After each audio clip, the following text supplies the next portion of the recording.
fight with it. I mean, first you don't know what it is.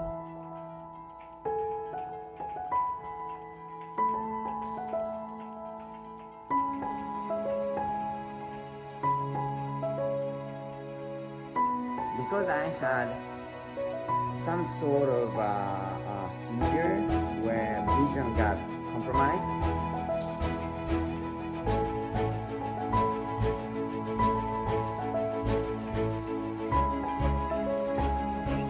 And finally let it go.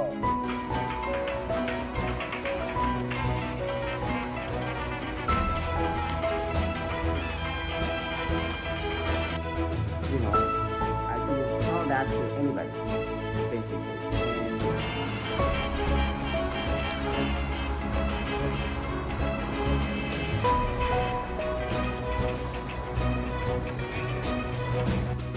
Let it go, and when that can happen or that can happen, it's amazing.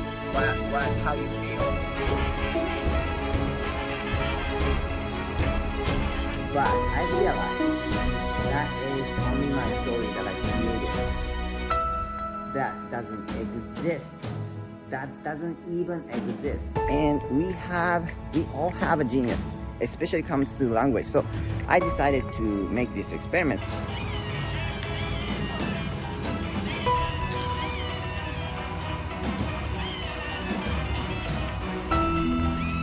And there are many chapters, I believe, to make it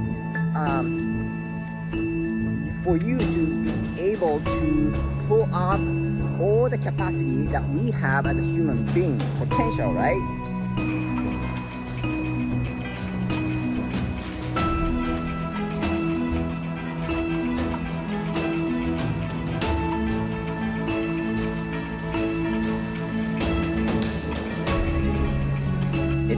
I wanted to make it a proof, you know, from what I'm today to a week later, or a month later, or 2 months later, if I continue practicing, what's going to happen? That's the kind of documentary thing. Pero no es importante para comunicarse o hablar perfectamente. Lo más importante es que para poder comunicarse con ellos que hablan español bastante bien,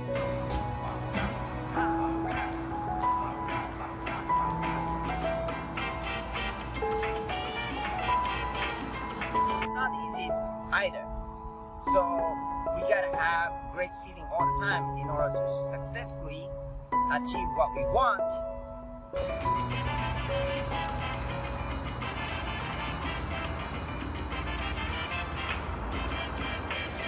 So today, on the way back home from my practice at the studio, I turned on the highway to the opposite direction, and as soon as I got on the ramp, it was clogged. There was the traffic, and you know, maybe just 100 feet or even 50 feet away, there was an accident.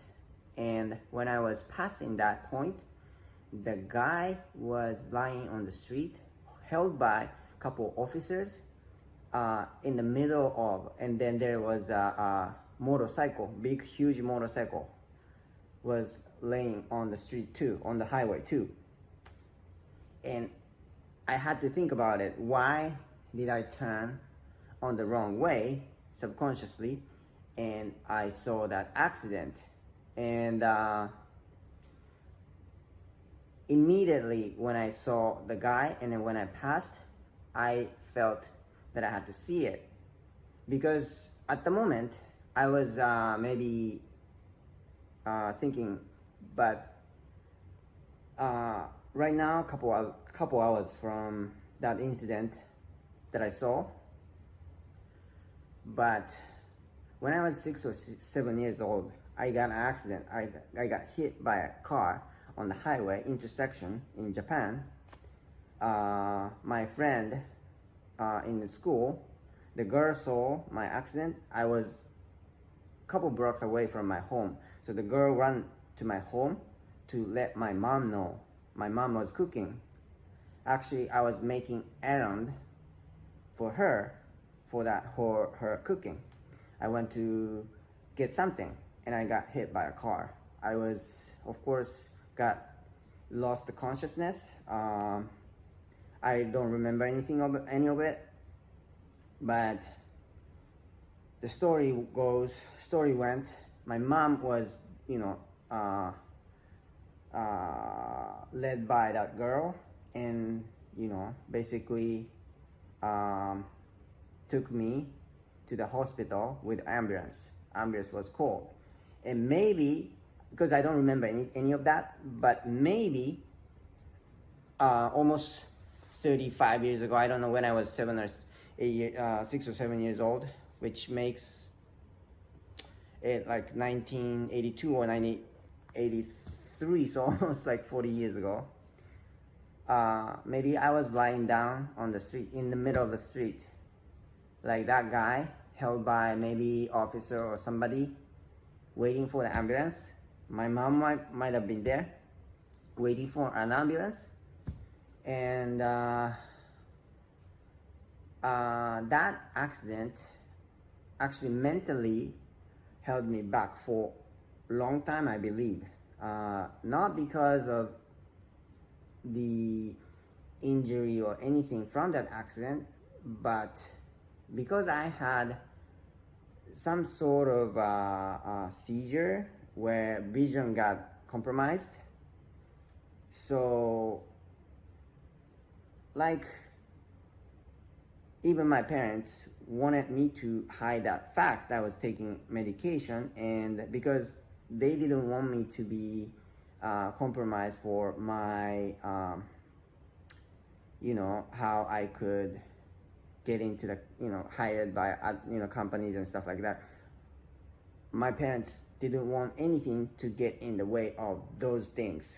So, but because of those things and the fact that my parents wanted to hide something about me from others, I think that affected mentally to me a lot. I was holding back a lot. I wasn't,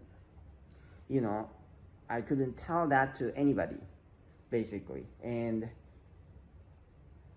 a lot of things I think had been holding me back mentally, psychologically. Not that, I had a physical disability or anything like that. That the vision compromisation by seizure went away as I grew up. So I don't take any medication of that. I stopped that medication years ago, maybe 20 years ago. But I realized that is only my story that I created. That doesn't exist. That doesn't even exist. I had to see that incident, I think,